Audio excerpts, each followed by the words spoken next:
사도 바울이 에베소에서 선교할 때에 회당에서 쫓겨났습니다. 그래서 이제 회당에서 쫓겨났기 때문에 바울은 두란노 서원에서 강론을 하게 됩니다.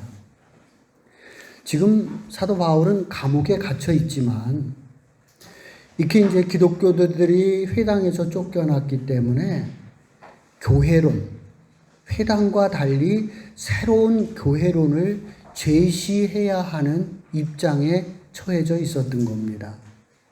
그래서 사도 바울은 이 에베소서와 골로새서를 통해서 교회론을 제시하고 있습니다. 지난주 에베소서 1장 23절을 통해서 교회는 예수의 영으로 충만한 공동체다라고 했습니다. 유대교는 율법이 정한 절기와 정결법, 음식 등으로 이방인들과 구별된 삶을 살았습니다. 반면에 바울은 기독교는 그렇지 않다. 교회는 오직 예수로 충만한 교회면 된다라고 바울은 선언했던 겁니다. 오늘 본문 다시 한번 가보겠습니다. 에베소서 1장입니다. 에베소서 1장 23절의 말씀 우리 합독하도록 하겠습니다. 교회는 그의 몸이니 만물 안에서 만물을 충만하게 하시는 이의 충만함이니라. 아멘. 교회는 만물을 충만케 하실 수 있는 그 예수님의 영, 이 세상의 모든 만물을 충만하게 하실 수 있는 그 예수님의 영으로 가득 채워지는 것이 교회다. 그렇게 선언하고 있는 겁니다. 그러니까 교회는 절기와 정결법하고는 무관하게 오직 예수 한 분이면 되는, 예수님 한 분이 내 안에서 충만해지면 되는 것이다 라고 바울은 선언했던 겁니다. 23절의 시작을 볼까요? 교회는 그의 몸이니 라고 했습니다. 교회는 예수님이 머리가 되시고 우리 성도들은 지체가 되는, 그래서 한 몸을 이루고 있는 공동체다, 이렇게 선언을 하고 있습니다. 예수님이 이제 요한복음에서 보면 나는 포도나무요 너희는 가지라고 했습니다. 가지는 나무에 붙어 있어야 합니다. 떨어지면 죽습니다. 가지는 나무가 주는 영양분을 공급받습니다. 가지인 우리는 예수님 앞에 붙어 있어야 되는 것이고 예수님이 주시는 영양분을 공급받아야 됩니다. 그래서 예수님이 주시는 영양분을 공급받음으로 인해서 가지에서 무엇이 풍성한 열매가 맺히게 되는 것입니다. 여러분들이 예수님 안에 거하고 예수님이 여러분 안에 거함으로 예수님이 주시는 그 은혜와 평강을 통하여 여러분이 풍성한 열매를 맺는 제자들이 되시기를 주의 이름으로 축복을 드립니다. 2장입니다. 20절로부터 22절까지의 말씀 교독하겠습니다. 너희는 사도들과 선지자들의 터 위에 세우심을 입은 자라. 그리스도 예수께서 친히 모퉁이 돌이 되셨느니라. 그 안에서 건물마다 서로 연결하여 주 안에서 성전이 되어가고 함께합니다. 너희도 성령 안에서 하나님의 거하실 처소가 되기 위하여 그리스도 예수 안에서 함께 지어져 가느니라. 아멘. 21절과 22절을 좀 보시기 바랍니다. 그곳에서 안에서라는 단어를 찾아보겠습니다. 먼저 나오는 게 그의 안에서, 그 다음에 주 안에서, 그 다음에는 성령 안에서, 그 다음에는 그리스도 예수 안에서 4개나 나오는 걸 보게 됩니다. 에베소서가 6장까지 있는데요. 이 안에서라는 단어가 38번 나옵니다. 아주 많이 나와요. 그 에베소서는 안에서라는 서신서라고 해도 무방합니다. 교회는 예수 안에 거해야 한다는 겁니다. 예수 안에 거할 때 예수님께서 공급해 주시는 은혜와 평강이 우리에게 임하게 됩니다. 예수님이 공급해 주는 그 신령한 영의 양식을 통하여 우리는 풍성한 열매를 맺을 수 있습니다. 우리가 살아가면서 많은 문제들을 만나게 됩니다. 근데 그 문제를 풀려고요, 문제 속으로 들어가면 풀리는 게 아니라 꼬일 때가 많이 있는 것을 경험하게 됩니다. 그래서 문제를 만나면 도리어 예수님께로 들어가는 것이 문제를 푸는 해법일 수 있습니다. 백악관을 기도로 만든 대통령 링컨이라는 책이 있습니다. 이제 남북 전쟁에 관한 이야기를 쓰고 있잖아요. 심각한 상황입니다.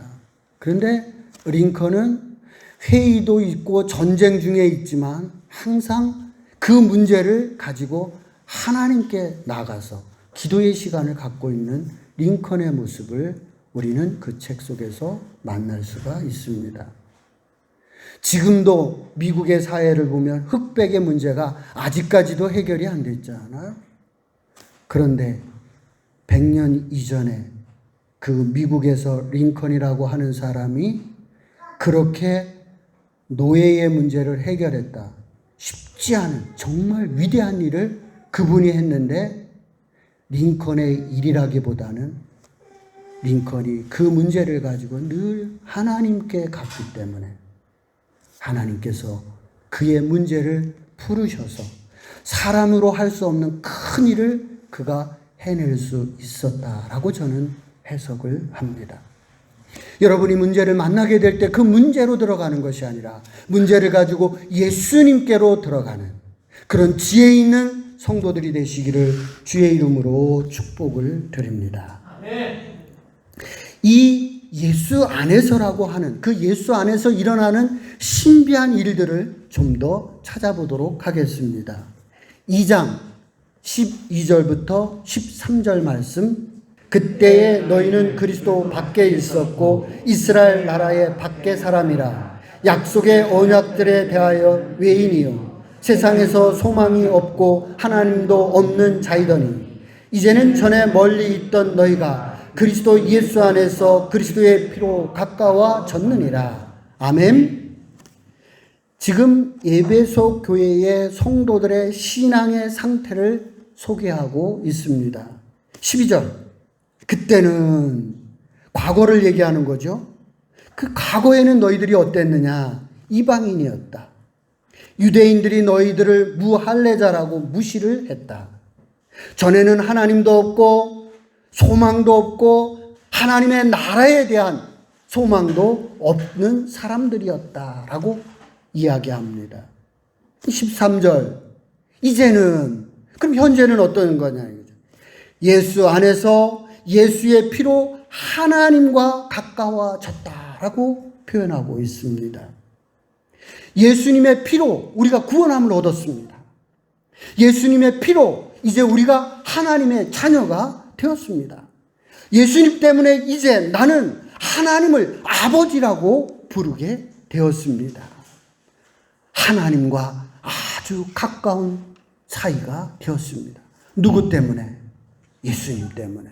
내가 예수님 안에 거함으로 말미암아 내가 하나님과 아주 가까운 사이가 되었다라고 말씀하고 있습니다. 2장 15절 말씀입니다. 합독합니다. 시작. 법조문으로 된 계명의 율법을 폐하셨으니 이는 이 둘로 자기 안에서 한 세 사람을 지어 화평하게 하시고. 지금 이 본문은 에베소 교회가 직면하고 있는 문제입니다. 지금 에베소 교회는요, 유대인 기독교인과 이방인 기독교인 간의 관계가 심각합니다. 율법에 관한 해석차가 아주 컸습니다.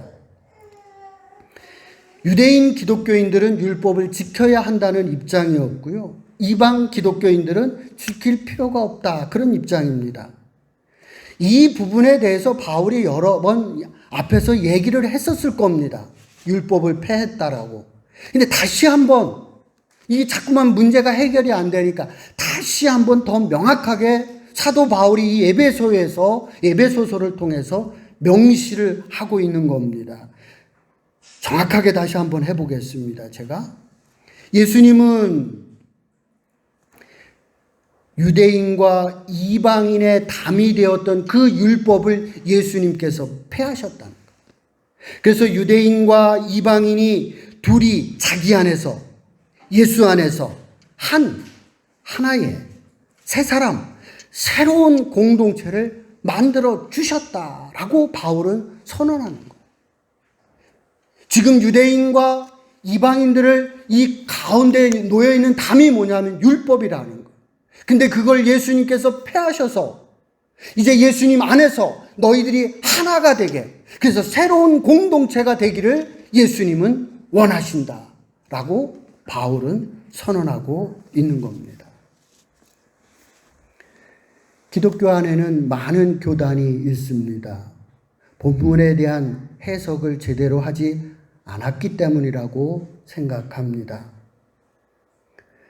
내가 정한 기준을 벗어나면 용납하지 못합니다. 내 주장을 따르지 않는 사람하고는 같이 가지 않습니다. 차라리 나가서 새로 만드는 것을 선택해 왔던 것이 오늘날 기독교인들의 지도자들의 모습이었다라고 반성을 합니다. 예수님은 아버지께서 정하신 율법을 폐하시면서까지 유대인과 이방인을 하나로 만드셨습니다. 이것이 교회입니다. 그런데 우리는 나와 의견차가 생기면 갈라서고 나뉘어집니다. 하나가 유지된다는 것이 쉬운 것은 아니겠지만, 힘들겠지만 통일되어야 되는데 여전히 분리하고 나누기를 좋아하는 습성을 가지고 있는 우리의 인간됨의 모습을 여전히 가지고 있다 하는 반성을 하게 됩니다. 이제 우리는 예수님 안에서 너와 내가 하나가 될 수 있는 그런 성숙한 제자들이 되시기를 주의 이름으로 축복을 드립니다. 18절입니다. 함께 합독합니다. 시작.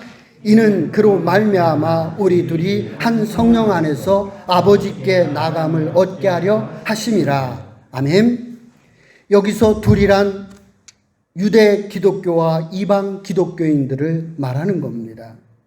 성령 안에서 하나님께 나아가자고 바울은 제안하고 있습니다. 에베소서 4장의 제목을 보겠습니다. 4장 제목이 뭐라고 되어 있죠? 성령이 하나 되게 하신 것이라고 했습니다. 예수님께서 유대인 기독교와 이방인 기독교가 하나가 되라 하신 적이 없습니다. 예수님은 그런 말씀을 하신 적이 없습니다. 유대인 기독교와 이방인 기독교가 하나가 되어야 한다는 것은 누구의 뜻이냐 하면 성령 하나님의 뜻이라는 것. 성령 하나님께서는 에베소 교회가 너희들 둘이 하나가 되어 하나님께서 나가기를 성령 하나님은 바라고 계신다. 그런 얘기입니다. 성령의 인도하심이란 얘기 우리 많이 하지 않아요. 성령의 인도하심, 이끄심, 성령의 이끄심을 따라서 살아가는. 그래서 성령이 지금 우리에게 요구하시는 게 무엇이냐? 너희 에베소 교회에게 바라시는 성령의 요구가 뭐냐? 하나 되는 거야. 그래서 너희가 하나가 되어 하나님께 나아가라고 바울 사도님이 에베소 교회에 권면하고 있습니다. 우리 주보 앞면을 봐주시기 바랍니다. 에베소와 비두니아를 찾아주시기 바랍니다.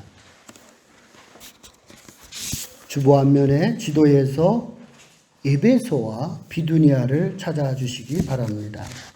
찾으셨나요? 사도 바울이 2차 선교 여행 중에 이 비두니아 쪽에서 복음을 전하기를 원했습니다. 흑해 그 위쪽으로 가면서 복음을 전하기를 원하셨습니다. 지금으로 얘기하면 러시아 쪽입니다. 이쪽으로 쭉 타고 올라가면 러시아가 되는 거거든요. 그런데 예수님의 영이 성령님께서 이상하게 그 길을 열어주지 않는 거예요. 이유는 잘 모르죠. 그래서 그 길이 잘 열리지 않았습니다. 그래서 다시 바울은 어디로 내려오느냐 하면 드로아로 내려오게 되는 겁니다. 그 드로아 찾으셨나요? 그 드로아까지 다시 내려온 거예요. 그래 내려와서 있는데 한상 중에 마케도냐에서 건너오라고 손짓이 있었습니다. 마케도냐 쪽 보시나요? 예. 그쪽으로부터 손짓이 있다는 거예요. 그래서 사도 바울이 자신의 계획을 포기하고 성령의 인도함을 따라 마케도냐로 갔습니다. 그 마케도냐에 있는 교회가 뭐냐면 빌립보 교회입니다. 이어서 빌립보 교회에서 어디까지로 가느냐 하면은 고린도 교회까지 내려갑니다. 고린도 찾으셨나요? 고린도까지 내려갑니다. 이 고린도에서 누구를 만나냐면 브리스길라와 아굴라를 만나요. 거기서 이들이 브리스길라가 아굴라가 무슨 얘기를 해주느냐 하면 로마의 이야기를 해주는 거예요. 그때 바울이 깜짝 놀라는 거예요. 그래, 이 복음이 세계화가 되기 위해서는 어디가 복음화가 돼야 되느냐? 로마가 복음화가 돼야 되는구나 하는 것을 확신을 갖게 되는 거예요. 그래서 로마서를 쓰게 되는 것이고 바울은 끝내는 로마까지 가는 일을 선택하는 것을 보게 됩니다.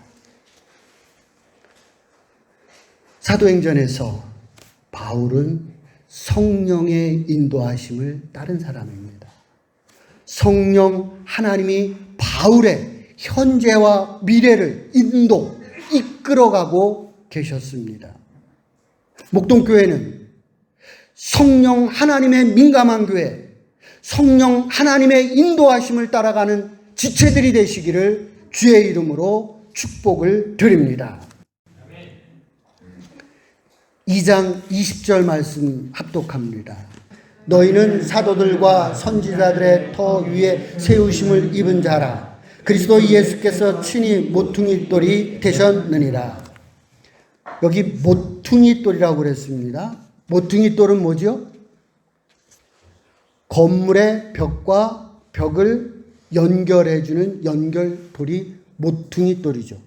모퉁이에 있는 돌, 벽과 벽을 이어주는 그런 역할을 하는 돌이 모퉁이 돌입니다.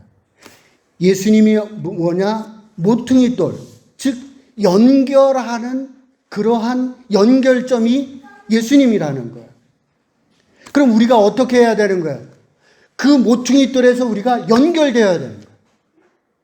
예수님은 그 돌이라는 거예요. 너희들과 연결되어지는 역할을 하는 모퉁이 돌이라고 사도 바울은 교회를 정의하고 있습니다. 교회는 지어진 성전이 아닙니다. 뭐라고 표현되어 있어요? 정확히 지어져 가는 성전이라고 표현되어 있습니다. 많은 분들이 교회를 성전이라고 하는데 그건 적절한 표현이 아닌 거예요. 사도 바울은 유대교와 기독교를 구분하기 위해서 세워진 성전이 아니라 어떤 성전? 세워져 가는 성전을 제시하고 있는 거예요. 지금 유대교에서부터 쫓겨났잖아요. 쫓겨난 사람이 무슨 성전 얘기하겠어요?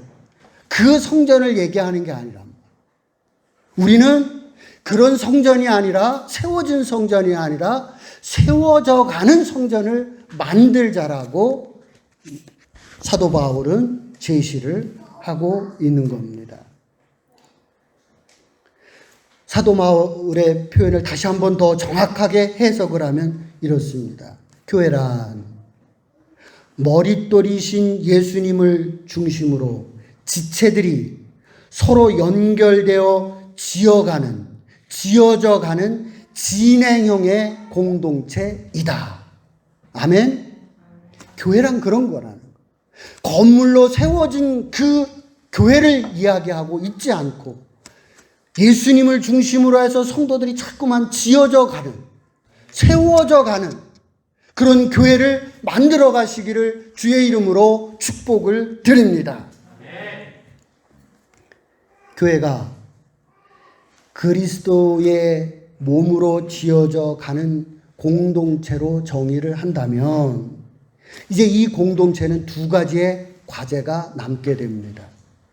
첫 번째는 머릿돌이신 예수님과 어떻게 연결하느냐. 내가, 지체인 내가 예수님하고 어떻게 연결하느냐. 이 방법을 찾아야 되죠. 에베소서 3장은 이 방법에 대해서 이야기하고 있습니다. 하나님의 경륜을 이해해야 된다는 거예요. 이 경륜이 뭐냐 하면 하나님의 행정입니다. 행정. 하나님의 행정을 이해해야 된다. 그래야 예수님과 연결될 수 있다. 이게 행정이라고 하는 거 계획이잖아요. 예정된 어떤 계획표란 말이에요. 그 하나님의 뜻을 이해해야 된다. 그래야 그분과 연결될 수 있다. 다음 주 설교입니다. 자, 이제 그 모퉁이 돌인 예수님과 내가 연결이 됐어요. 또 다음 사람하고 연결돼야 될 거 아니에요. 성도와 성도는 어떻게 연결되어야 되는 것이 두 번째 과제입니다. 그러지 않아요. 모퉁이 돌인 예수님과 내가 연결이 됐어요. 그러면 또 나와 연결되는 그 구성원과는 어떻게 연결되어야 되느냐. 이것이 4장에 나옵니다. 그것은 다음 주에 설교가 됩니다. 1장 10절에 그런 표현이 되어 있어요. 교회는 그리스도 안에서 통일되어지는 것이다. 하나가 되어지는 것이다. 하나됨에 대한 이야기가 구체적으로 4장에 기록되어 있는 것을 만나게 됩니다. 자, 이제 결론적으로요. 교회가 그러면 머릿돌이신 예수님과 지체가 돼서 다 연결이 됐어요. 예수님이 딱 모퉁이 돌이고요. 우리가 다 연결이 됐어요. 그 공동체 안에서 어떤 일들이 벌어질까요? 어떤 일이 일어날까요? 어떤 일들이 이 공동체 안에서 변화와 사랑이 일어납니다. 5장의 내용이에요. 예수님은 사랑이십니다. 그래서 예수님과 다 연결이 되면 그 공동체에서는 뭐가 나타나느냐? 사랑이 나타납니다.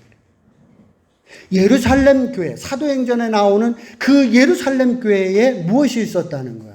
사랑이 있었다는 거야. 예수님과 연결되어 있었기 때문에 그 공동체 안에서 무엇이? 사랑이 보여졌다는 거야. 예수님을 만난 사람들마다 다 어떤 일이 변화가 일어납니다. 예수님과 정말 연결되어 있는 사람에게는 뭐가 일어나느냐? 변화가 일어납니다. 아멘. 정말 여러분들이 예수님과 연결되어 있어서 여러분에게 있어서 변화와 사랑을 눈으로 볼 수 있도록 눈으로 보여주는 거예요. 이거는 표현되어지는 사랑과 변화를 만날 수 있는 목동교회에서 그런 일이 많이 볼 수 있는 교회가 되기를 주의 이름으로 축복을 드립니다. 오늘의 말씀을 우리 삶에 한번 적용해 보겠습니다. 머릿돌 되시는 예수님과 연결되어 있는지 확인해 보시기 바랍니다. 모퉁이 돌이 되신 예수님, 머릿돌이 되신 예수님과 내가 지금 연결이 되어 있는가 확인해 보시기 바랍니다. 연결의 방법은 여러 차례 설교를 통해서 성경을 통해서 제시하고 있습니다. 기도해야 된다. 말씀을 봐야 된다. 찬양해야 된다. 방법은 많습니다. 어떤 방법을 통해서든 지금 여러분은 예수님과 연결이 되어 있는가? 이게 중요한 거예요. 나는 지금 예수님과 연결되어 있는 신앙의 모습이 되어 있는가? 두 번째, 확실히 연결되어 있는가를 보십시오.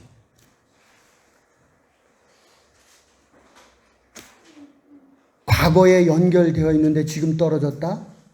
열매를 기대할 수 없습니다. 그러지 않아요. 나무가 가지에서 떨어졌는데 열매를 맺을 수 있나요? 없습니다. 정말 내 인생에서 풍성한 열매를 내가 기대한다면 내가 지금 어떻게 되고 있어야 돼요? 예수님하고 딱 붙어 있어야 되는 거예요. 그래야 예수님께서 주시는 그 신령한 은혜와 은사를 통해서 내가 풍성한 열매가 나한테 열리게 된다.